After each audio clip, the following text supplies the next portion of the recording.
नमस्कार, आप देख रहे हैं जेके रिपोर्टर और मैं हूं आपके साथ रमन सैनी। इस समय की जो बड़ी खबर आ रही है वो आ रही है कश्मीर घाटी से, जहां सुरक्षा बलों को एक बार फिर बड़ी कामयाबी हाथ लगी है। सुरक्षा बलों ने शोपियां के शोगुन इलाके में पिछले 16 घंटों से चले आ रहे मुठभेड़ में 3 हिजबुल मुजाहिदीन के आतंकवादियों को मार गिराने में कामयाबी हासिल की है। और कल शाम 7 बजे ये ऑपरेशन जो है वो एक जॉइंट ऑपरेशन आतंकवादियों के खिलाफ शुरू किया गया था। सुरक्षा बलों को इस बात की पुख्ता जानकारी थी कि शगुन इलाका जो साउथ कश्मीर के शोपियां डिस्ट्रिक्ट में पड़ता है, वहाँ पर कुछ एक आतंकी जो हैं वो छिपे हुए हैं और इसी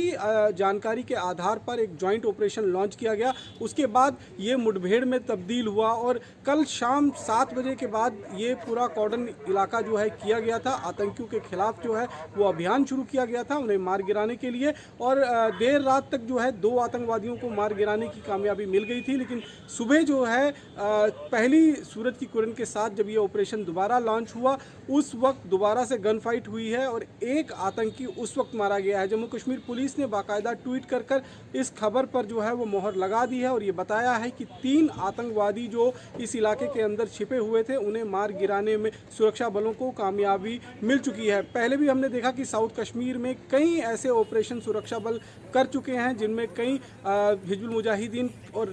जैश ए मोहम्मद के जो आतंकवादी हैं उन्हें मार गिराने में सुरक्षा बलों को कामयाबी हाथ लगी है। और एक एक कर जिस तरह से आतंकवादियों का खात्मा होता जा रहा है उससे आतंकवादी बौखलाए हुए हैं और बौखलाहट में ही वो लगातार कश्मीर घाटी में मौजूद राजनेताओं को, जनता के नुमाइंदे जो प्रतिनिधि हैं उनको धमकियां दे रहे हैं और उन पर हमले किया जा रहा है। इसी के चलते जो है कल शाम बीजेपी के एक लीडर जो है उनका गांदरबल के इलाके में जो है उन पर अटैक किया आतंकवादियों की तरफ से, लेकिन बीजेपी लीडर इस हमले में बाल बाल बच गए। लेकिन जब आतंकियों की तरफ से फायरिंग हुई तो बीजेपी लीडर और आतंकियों के बीच में उनका जांबाज पीएसओ जो था वो सामने आया और उसने बाकायदा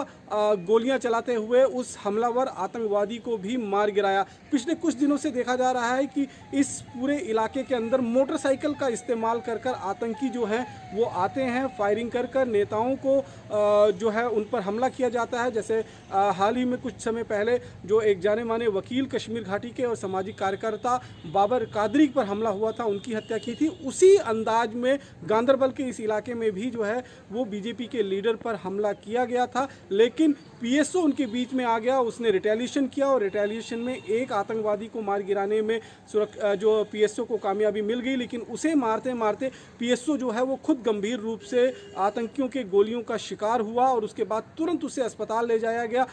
अल्ताफ हुसैन जो है नाम बताया जा रहा है इस पुलिसकर्मी का, और अस्पताल पहुंचने पर वो जो ज़िंदगी और मौत के साथ उसकी जंग चल रही थी वो जंग हार गया। हालांकि इंसानियत की जंग और अपने फ़र्ज की जो जंग थी वो तो जीतने में कामयाब हुआ। उसने ना केवल अपने जिसकी वो रक्षा कर रहा था बीजेपी के लीडर की, जिनकी सुरक्षा में उनको तैनात किया गया था, उनकी जान बचाई, लेकिन वो अपनी ज़िंदगी और मौत की जो लड़ाई अस्पताल में घायल होने के बाद लड़ रहा था उसमें अपनी जो है उसने शहादत दी है। अपनी लड़ाई जो है वो हार गया और उसके बाद उसे शहीद जो है वो घोषित कर दिया गया है। उसकी मृत्यु जो है वो अस्पताल में हुई है और उसके बाद अब पूरे इलाके के अंदर जो पब्लिक नुमाइंदे हैं, जो लोगों के साथ जुड़े हुए प्रतिनिधि हैं अलग अलग राजनीतिक पार्टियों में, उनमें एक खौफ का मंजर जो है वो देखने को मिल रहा है। हालांकि बीजेपी इस बात को लेकर साफ कह रही है कि जिस तरह से आतंकी डराने और धमकाने की कोशिश कर रहे हैं वो न डरने वाले हैं, न हटने वाले हैं, न ही अपने कदम रोकने वाले हैं। बीजेपी का विस्तार जिस तरह से कश्मीर घाटी में पिछले कुछ दिनों से निरंतर चला आ रहा है वो सिलसिला आगे भी कामयाब होगा। इससे पहले भी कई कुर्बानियां जो हैं उनके वर्कर्स ने, उनके नेताओं ने दी है और ये कुर्बानियों का सिलसिला जो है ये इसी तरह से जो है वो इन कुर्बानियों के सिलसिले से डरने वाले नहीं हैं। अगर आगे भी इन पर इस तरह से हमले होते हैं तो उसका डट कर जो है वो मुकाबला किया जाएगा। लेकिन कहीं ना कहीं अब एक सिक्योरिटी रिव्यू करने की ज़रूरत है उस इलाके के अंदर, क्योंकि जहाँ एक तरफ जो आतंकी जो हैं वो लगातार जो नेता हैं उन पर हमले कर कर रहे हैं, उनको जान से मारने की कोशिश की जा रही है। कहीं ऐसे लीडर्स की जो है हत्या आतंकवादियों की तरफ से की भी गई है, धमकियां लगातार उनको दी जा रही हैं। लेकिन उसके दूसरी तरफ अगर हम देखें तो सुरक्षा बल जो हैं इन आतंकवादियों पर भारी पड़ते हुए दिखाई दे रहे हैं। एक के बाद एक जो एनकाउंटर हो रहे हैं, उन एनकाउंटर में आतंकवादियों का सफाया हो रहा है और अब गिने चुने आतंकवादी जो कश्मीर घाटी के अंदर बचे हुए हैं उनका भी निश्चित रूप में जल्द ही खात्मा होना निश्चय माना जा रहा है और एक बार फिर जो है कश्मीर घाटी आतंकियों से मुक्त होगी। लेकिन अभी फ़िलहाल पाकिस्तान इस चीज़ को लेकर पूरी कोशिश कर रहा है कि आतंकवाद का जो बीज उसने कश्मीर घाटी में बोया है वो वहाँ पर पनपता रहे, वो वहाँ फलता फूलता रहे और लोगों के मन में जो है डर और खौफ का मंजर इसी तरह से बरकरार रहे। लेकिन सुरक्षा बलों ने पूरी तैयारी कर ली है इन सभी आतंकवादियों को उनके अंजाम तक पहुंचाने के लिए। और फिलहाल जो दो बड़ी खबरें कश्मीर घाटी से आ रही हैं, जिसमें एक खबर हमने आपको बताई जिसमें बीजेपी के लीडर पर हमला हुआ है, वो बाल बाल बच गए हैं, लेकिन उनके सुरक्षा में जो तैनात पुलिसकर्मी थे उनकी जो है निर्मम हत्या जो है आतंकवादियों ने कर दी है, उनको शहादत हासिल हुई है। उन्होंने अपनी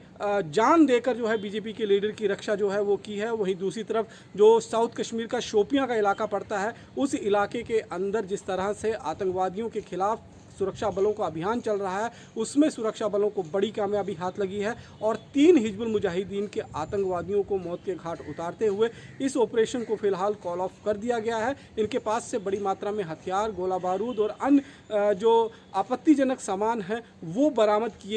हुआ है और अब फिलहाल उस पूरे इलाके की गहन तलाशी अभियान जो है इस समय चल रहा है। पिछले 16 घंटे से ये एनकाउंटर जो है शोपियां के शगुन इलाके के अंदर चल रहा था, जिसे अब 3 आतंकवादियों के खात्मे के साथ ही समाप्त कर दिया गया है।